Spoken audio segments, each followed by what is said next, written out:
Shalom and good morning everyone.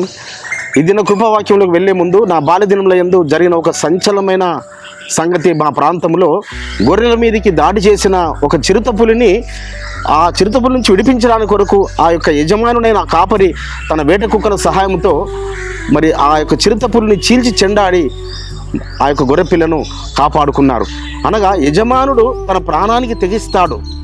అదేవిధంగా యజమానుడు గొర్రెల గొప్ప కాపరి అయిన మరి దావీదు గారు కూడా ఆయన సింహము నోట నుంచి, ఎలుగుబంటి నోట నుంచి తన గొర్రెలు కాపాడినాడు. ఏ సందర్భంలో ఆ మాట అంటాడు? గొల్లియాతు మీదకి వెళుతున్నప్పుడు ఆ మాట పలుకుతుంటాడు. కాబట్టి గొర్రెల గొప్ప కాపరైన యెహోషువ మెస్సియా మరి తన సజీవుగా ఉన్నప్పుడు తన పలికిన మాట, తన నోటి నుంచి వచ్చిన వాక్కు యోహాను సువార్త 10:11 నేను గొర్రెల గొప్ప మంచి కాపరి గొర్రెల కొరకు తన ప్రాణము పెట్టును. మరి ఈ పాట మనం చాలాసార్లు పాడుకుంటుంటాం కదా. గొర్రెల గొప్ప కాపరి నా యెహోషువా, మంద కొరకు ప్రాణం పెట్టిన నా యెహోషువా. గొర్రెల గొప్ప కాపరి నా యెహోషువా, మంద కొరకు ప్రాణం పెట్టిన నా యెహోషువా. మంచి కాపరి, గొప్ప కాపరి, ప్రధాన కాపరి, ప్రేమ కాపరి, గొర్రెల గొప్ప కాపరి. కాబట్టి బిడ్డలారా, గొర్రెల గొప్ప కాపరి కలిగిన నజరుడైన యెహోషువ మెస్సియా రక్తంలో కడగబడిన పరిశుద్ధులారా, అపవాది చెర నుంచి మనం విడిపించడానికి కొరకు మన గొర్రెల గొప్ప కాపరైన యెహోషువ మన కొరకు బలియాగమయ్యాడు. అపవాది దూతల నుంచి, చీకటి శక్తుల నుంచి, అంధకార శక్తుల నుంచి మనకు విడుదలనివ్వడానికి కొరకు తన పరిశుద్ధాత్మను మనకు కాపుదలగా ఇచ్చాడు.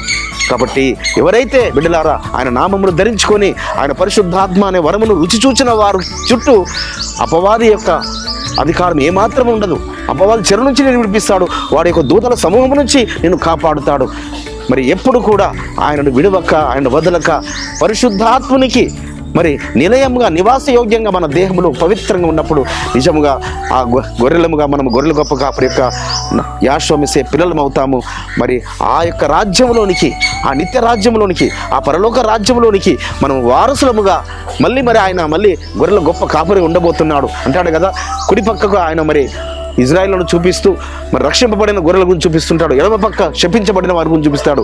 కానీ మనము ఆ కుడి పక్క ఉండే వారిలో మరి ఆ గొర్రెల గొప్పరైన కాపరైన యెహోషువ మెస్సియా రాజ్యంలో మనము పాలు పెంపులు పొందుకుందాం.